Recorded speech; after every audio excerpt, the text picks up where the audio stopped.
Previously on Chapter 83 of the Dragon Ball Super manga, Bardock Scouter was brought into the fold as an important plot point. There's an audio recording of Bardock's fight against Gas saved onto the Scouter. The purpose of this audio wasn't just to get Goku to remember his parents. That's a narrative reason.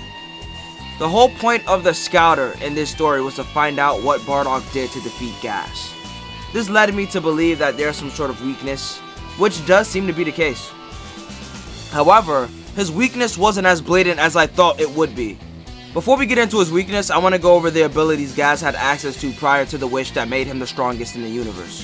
One unique trait we see about Gas is his ki control. Gas displays that his ki control is complex enough for him to create actual weapons from thin air. I'd even go as far as to say he could create just about anything that isn't beyond his limitation of power. I mean, he mainly uses the ability to conjure weapons, but we know weapons aren't the limit of that ability, considering he conjured 2 trains from thin air during his fight against Goku. So we know Gas is a member of the Heaters family. We don't know much about their kind, like the name of their race for example, but we know that the Heaters all have the same ability to unleash their primal instinct. During Gas's fight against Granola, I initially believed that the state he achieved after controlling his Berserker state was an enhanced version of that state that allowed him to unleash the full power of his Berserker state without losing his sanity. However, the calm and collected Gas we see fight against Granola might not be an actual new transformation he managed to acquire at that very moment. The new state Gas seemed to have entered might actually be a weaker version of his Berserker state in terms of power.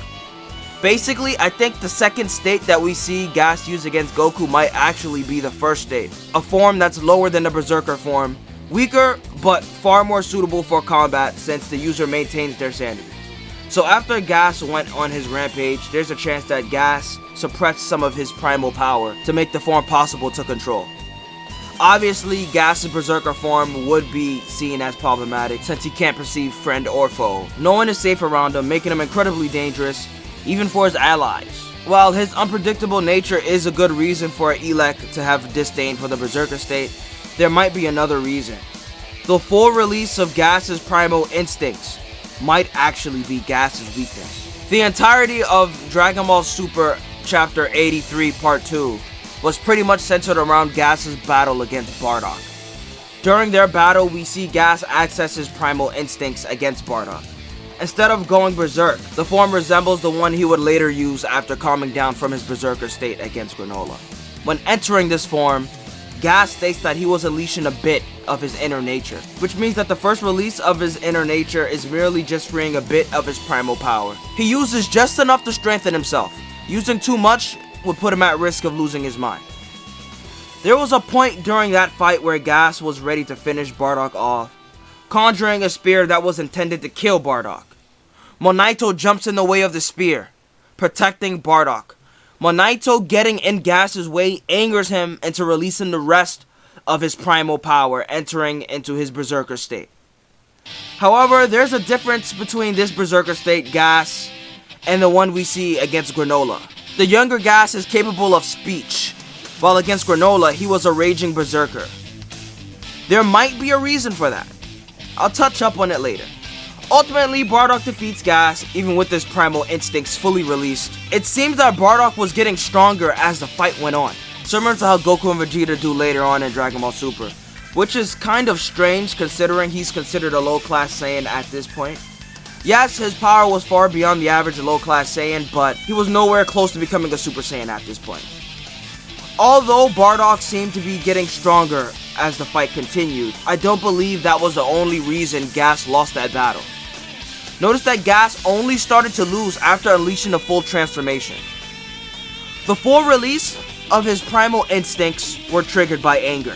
He's more focused on killing Bardock than he is focused on the techniques and skills he needs to kill Bardock. Gas losing his cool and entering that Berserker state might in fact be his weakness. Now to fast forward to the wish being made to make Gas the strongest in the universe. He unleashes his primal instincts, but is now raging Berserker and capable of communication. Maybe the massive increase in power from the wish also caused an increase in the animalistic nature of his primal instinct, making him far more ferocious and difficult to control. Well, Gas absolutely demolished Granola, who was stronger than Goku, by the way. His weakness might have been the same as it was back then when he fought against Bardock. So I'd say the goal here is to make Gas angry. Get him angry enough to make him resort to using his Berserker state. That's the best chance they have of defeating him if that is his weakness. The real problem is not only his massive boost in power, but his unpredictable nature. Yes, his fighting ability takes a massive nosedive, even more so than when he fought against Bardock, but that also makes it difficult to predict his movements, now that he's fighting so wildly. That isn't something that someone like Goku should have to worry about due to the Ultra Instinct technique and transformation. That would make Gas's massive increase in power the main issue. I don't believe Goku can defeat Gas, which is why he kept stalling for time, using his instant transmission to lead Gas farther and farther away from Planet Surya. Gas might not be a villain Goku can take out on his own. Having a fully rejuvenated Granola and Vegeta seems ideal for a situation like this, especially with Vegeta's Ultra Ego ability. However, I believe that it should be Granola that ultimately lands the final blow, since this is his beef.